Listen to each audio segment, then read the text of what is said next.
Hello guys, this is Ankur Kaushik and you are welcome our channel. आज हम बात करने वाले हैं जो बच्चे यूपीएससी का प्रीलिम्स 2026 में देने वाले हैं, उन बच्चों के लिए अब 4 महीने।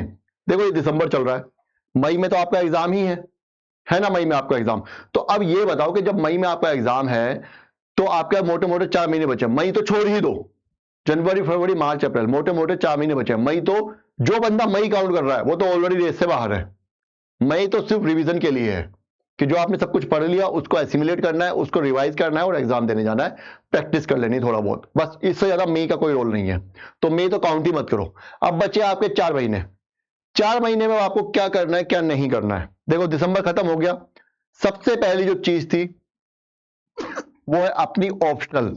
आपका जो ऑप्शनल सब्जेक्ट है उसको अब आप त्याग दो।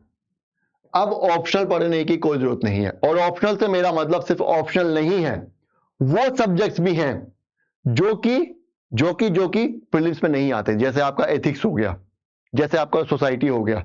ये सब्जेक्ट्स क्या होते हैं, ये जनरली प्रीलिम्स में इनसे क्वेश्चन नहीं है, जनरली क्या आते ही नहीं है एथिक्स से क्वेश्चन, ठीक है, पेपर 4 से। तो ये सब्जेक्ट अब आपको पढ़ने की जरूरत नहीं है। आपने अब तक जो पढ़ लिया वो काफी आपके लिए। इससे ज्यादा पढ़ने की जरूरत नहीं। अब आपको प्रीलिम्स के बाद ही पढ़ना है, क्योंकि अगर आप अब पढ़ेंगे तो आपके प्रीलिम्स के साथ कॉम्प्रोमाइज हो जाएगा और प्रीलिम्स फिर आपका नहीं होगा। कुछ बच्चे ऐसे हैं जिनका जीएस बहुत स्ट्रांग है, जो कि 2-3-4 साल से हर बार से प्रीलिम्स निकाल ले रहे हैं, वो बच्चे एक बार को रिस्क ले सकते हैं, क्योंकि उनकी जीएस इतनी स्ट्रांग है कि वो ठीक है 3 घंटे 4 घंटे पढ़ेंगे जीएस अगर, तो बाकी टाइम उनके पास बचता है तो वो उसमें ऑप्शनल अपना या एथिक्स वाला पढ़ सकते हैं। लेकिन जो बच्चे पहली बार दे रहे हैं या जिनका प्रीलिम्स नहीं हो रहा है बार बार से, 1-2 बार देने के बाद भी, उन बच्चों को अब मेंस वाले सब्जेक्ट्स छोड़ देने हैं। उनके लिए समझदारी यही होगी। बाकी अगर आपको लगता है कि आपका जीएस का बेस इतना स्ट्रांग हो चुका है कि आप 1-2 घंटे निकाल सकते हैं, तो आपकी मर्जी, आपको पता होगा अपनी कैपेबिलिटी के बारे में। दूसरी बात, अब आ जाते हैं हमारा मेन सब्जेक्ट क्या है, जीएस। जीएस को कम से कम 4 घंटे मिनिमम आपको देने ही देने हैं। जीएस को मिनिमम 4 घंटे देने ही पड़ेंगे, इससे कम में बात नहीं बनने वाली। अगर आप 4 घंटे से कम आप जीएस को देंगे तो आप फिर अपनी पढ़ाई के साथ कॉम्प्रोमाइज कर रहे हैं। कम से कम 4 घंटे, ठीक है। अच्छा, ये आपके ऊपर डिपेंड करता है कि आप जीएस को 1-1 घंटा 4 सब्जेक्ट पढ़े, या 2-2 घंटे में 2 सब्जेक्ट पढ़े, या 4 घंटे सिर्फ एक ही सब्जेक्ट पढ़े। मिनिमम 4 घंटे आपको जीएस को देने पड़ेंगे। ज्यादा देना चाहे ज्यादा भी दे सकते हैं, वो आपकी मर्जी है, ठीक है। वो आपको, अगर आपको लगता है नहीं जीएस में कॉन्फिडेंस नहीं है, तो आप ज्यादा भी 5 घंटे ही पढ़ सकते हैं, 6 घंटे पढ़ते हैं, लेकिन कम से कम इतना तो पढ़ना ही पड़ेगा। एक बात जो यहां पे आपको याद रखनी है वो ये है, तीसरी चीज हमारी आती है करंट अफेयर्स। करंट अफेयर्स में प्रॉब्लम क्या होती है कि बच्चे क्या सोचते हैं कि मैं अपना मार्च तक क्या करूंगा, जीएस अपनी निपटा लूंगा, सारा सब कुछ खत्म कर लूंगा, उसके बाद में 1-1.5 महीना करंट अफेयर्स पढ़ूंगा, पूरे साल का इकट्ठा कोई मैगजीन लूंगा हर सब्जेक्ट का कंपाइलेशन ले लूंगा, ये कंपाइलेशन वो पढ़ लूंगा। ये कर सकते हो आप, लेकिन अगर आपने मंथली मैगजीन पढ़ी है उसके बाद, मंथली मैगजीन, या तो आप करंट डेली आप न्यूज़पेपर पढ़िए, या आप कोई भी मंथली मैगजीन पढ़िए, लेकिन आप हर महीने का करंट अफेयर साथ साथ चलते रहिए। अभी भी नोट कर लो, मैं बोल रहा हूं, ये दिसंबर चल रहा है, दिसंबर खत्म होने वाला है, लेकिन अभी भी देर नहीं हुई है, देर नहीं हुई है। अभी भी आप चाहें तो जो आपका बचा हुआ करंट है पिछले 6-7 महीने का, वो कर सकते हैं। और ध्यान रखो, 1 साल का करंट अफेयर अगर नहीं हो पा रहा है, करो 1 साल का, लेकिन ज्यादा फोकस पिछले 8 महीने पे कर दो, उससे भी आपका काम चल जाएगा। लेकिन 1 साल का करना सेफ रहता है, ठीक है। तो करंट अफेयर्स में क्या बोल रहा है हमें कि करंट अफेयर्स आपको डेली पढ़ना पड़ेगा, 1 घंटा। मैं लिख के देता हूं, अगर आप 1 घंटा डेली करते हैं और 4 महीने आप पढ़ते हैं, तो आपका जितना भी बैकलॉग होगा वो सब कवर हो जाएगा करंट अफेयर्स का, और आपको रिवीजन के लिए भी टाइम मिल जाएगा। अब आपको अलग से करंट अफेयर्स पढ़ने के लिए नहीं, हेक्टिक कोई शेड्यूल नहीं बनाना पड़ेगा, भागा दौड़ी नहीं पढ़नी पड़ेगी उससे अच्छा है आप डेली 1 घंटा करंट अफेयर्स के लिए निकाल लीजिए, ठीक है। समझ आ गया, क्लियर हुआ इतना, ठीक है।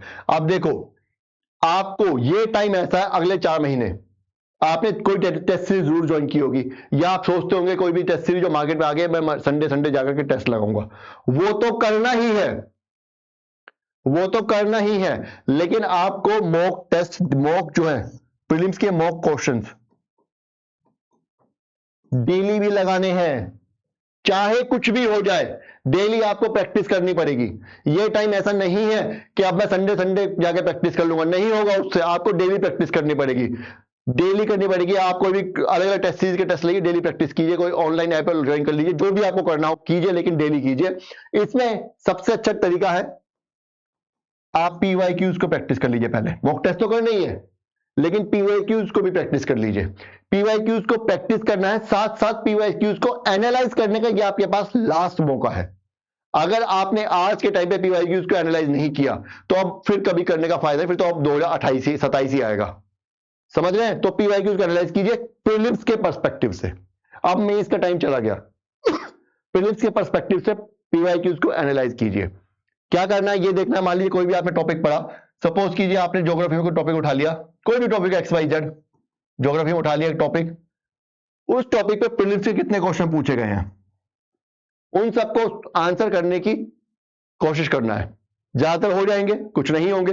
जो हो रहे हैं उनके ऑप्शंस देखने हैं, उन ऑप्शंस को प्लस जो क्वेश्चन नहीं हो रहे हैं उनको और उनके ऑप्शंस को क्या करना है, आपको अपने जो आपका सोर्स है जिससे आप पढ़ते आ रहे हैं उससे पढ़ना है, और उसी से आपको जो सब याद नहीं रहा है उसको निकाल के रख लेना या अंडरलाइन कर लेना। इससे आपके नोट्स भी बन जाएंगे, आपकी रिवीजन भी हो जाएगी और पीवाईक्यूज की प्रैक्टिस भी हो जाएगी और आप सिलेबस से बाहर नहीं जाओगे।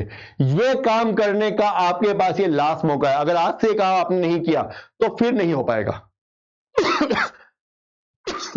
मई के महीने में यही सोर्स में जो अंडरलाइन किया हुआ है, जो नोट किया हुआ, वही आपको याद करने की, वही आपको रिवाइज करने के काम आएगा। समझ आ गया? क्लियर हुआ? यहां तक कमांड समझ आ गया?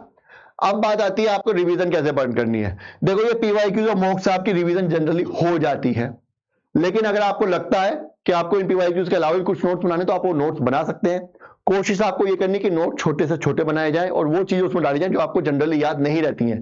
जो चीज आपको ऑलरेडी पता है उनको नोट्स में डालने की कोई जरूरत नहीं है। एक चीज और, कोई भी चीज नोट्स में ऐसी ना डाले जो एग्जाम में नहीं पूछी जाती है, और इसके लिए अगेन आपको पीवाईक्यूज रिवाइज करने पड़ेंगे। तो नोट्स बहुत ही ऑथेंटिक तो होने ही चाहिए, साथ साथ इफेक्टिव भी होने चाहिए। लास्ट जो यहां पे क्वेश्चन आता है बच्चों के मन में कि अब प्रीलिम्स आ गया है, हमें आंसर राइटिंग करनी चाहिए या छोड़ देनी चाहिए। मैं जितने भी टॉपर्स को जानता हूं पर्सनली, उन सब से मैंने बात की और उन सब ने मुझे एक कॉमन आंसर, एक कॉमन बात बताई कि उन्होंने प्रीलिम्स से पहले दिन भी और प्रीलिम्स के दिन भी रात को आकर भी आंसर राइटिंग की है। समझ रहे? या कम से कम प्रीलिम्स से 1-2 महीने पहले ही उन्होंने आंसर राइटिंग छोड़ी थी, या 15-20 दिन पहले आंसर राइटिंग छोड़ी थी। वो ज्यादातर टाइम में अपना प्रिपरेशन के टाइम पे ज्यादातर टाइम में आंसर राइटिंग करते थे। ये बात आप किसी भी टॉपर से पूछ लेना, मैं जिनको पर्सनली जानता हूं उन्होंने मुझे यही बताया है। तो आपको करना क्या है अब आप कहोगे कि सर आंसर राइटिंग करेंगे तो उसमें तो हमारा टाइम खराब होगा, प्रीलिम्स की तैयारी कैसे करेंगे? उन टॉपिक्स पे आंसर राइटिंग करो जो प्रीलिम्स में आते हैं। मॉडर्न हिस्ट्री, नेशनल मूवमेंट, उस मॉडर्न हिस्ट्री का कोई भी ऐसा पार्ट नहीं है जो आपके प्रीलिम्स में नहीं आता। आप उसकी आंसर राइटिंग कीजिए, आपके प्रीलिम्स की तैयारी और ज्यादा मजबूत होगी, और ज्यादा अच्छे तरीके से होगी, और ज्यादा चीजें आपको डेप्थ में समझ आएंगी। आप ज्योग्राफी में, जीएस में, ऑप्शनल नहीं जीएस में जो है उसमें आंसर राइटिंग कीजिए। जरूरी है आपको एथिक्स में आंसर राइटिंग करनी इस टाइम पे? जरूरी है क्या? एथिक्स बाद में पढ़ लेना, जो पढ़ चुके वो तो चला गया, उसको छोड़ दो। पहले करिए नहीं करिए, अब उसका टाइम नहीं है। अब टाइम ये है, अब क्या करना है? अब आपको ये करना है, आपके लिमिटेड टाइम में आपको ज्यादा से ज्यादा पढ़ना है, और ऐसा कि आपको प्रीलिम्स भी हो, मेंस भी हो। अगर आप अभी एथिक्स पढ़ेंगे तो मेंस की आपकी तैयारी मजबूत हो जाएगी, प्रीलिम्स की रह जाएगी। तो इससे अच्छा ये है कि आप हिस्ट्री में आंसर राइटिंग कीजिए, आप ज्योग्राफी में आंसर राइटिंग कीजिए, आप पॉलिटी में कीजिए, आप एनवायरमेंट में कीजिए, आप इकोनॉमिक्स में कीजिए, करंट अफेयर्स के क्वेश्चन जो उनके आंसर राइटिंग कर लीजिए जो प्रीलिम्स से रिलेटेड टॉपिक है। तो इससे आपकी प्रीलिम्स और मेंस दोनों की तैयारी मजबूत हो रही है, अच्छे से हो रही है, दोनों में फायदा मिलेगा आपको। ऐसा काम कीजिए ना कि काम एक और फायदे दो हो, एक तीर से दो निशाने। फिर आपको अब प्रीलिम्स के बाद अब आपको इन सब्जेक्ट्स को पढ़ने की जरूरत नहीं पड़ेगी, तो आपके पास ज्यादा टाइम होगा एथिक्स को और ऑप्शनल को देने के लिए। इनमें सिर्फ आपको अपने आंसर से देखना है, बात वही पड़ेगी। साल में 365 दिन ही होते हैं, पर आप उतने ही घंटे पाओगे। अब उसमें आप चाहे एथिक्स पढ़ लो चाहे हिस्ट्री पढ़ लो। अब अगर प्रीलिम्स नजदीक है तो हिस्ट्री पढ़ना समझदारी की बात है। समझ आया? इस तरीके को अगर आप फॉलो करोगे, अभी भी 4 महीने, अभी भी कुछ नहीं बिगड़ा है, अगर आप इस तरीके से फॉलो कर रहे हो तो मैंने, देखो ध्यान से देखो, मैंने स्ट्रेटेजी प्रीलिम्स की बनाई है, लेकिन मेंस भी इस छूटा नहीं है, मेंस भी छूटा नहीं है, और प्रीलिम्स के साथ कोई कॉम्प्रोमाइज नहीं हुआ है। तो इस तरीके की तैयारी बनाओ कि जो ज्यादा से ज्यादा इफेक्टिव हो। और ये इफेक्टिव तैयारी कैसे होगी? आप प्रीलिम्स और मेंस दोनों को बैलेंस करके चलो। ठीक है, बैलेंस कैसे करना है ये मैंने आपको बता दिया। इस स्ट्रेटेजी को फॉलो कीजिए। मैं लिख के देता हूं, ना ही आपका प्रीलिम्स निकलेगा, ना ही रुकेगा, ना ही आपका मेंस रुकेगा। इसी तरीके की और ज्यादा वीडियोस के लिए चैनल को सब्सक्राइब करना है, वीडियो को लाइक करना है, और अब भी कोई डाउट हो तो कमेंट कर दीजिएगा। Thank you.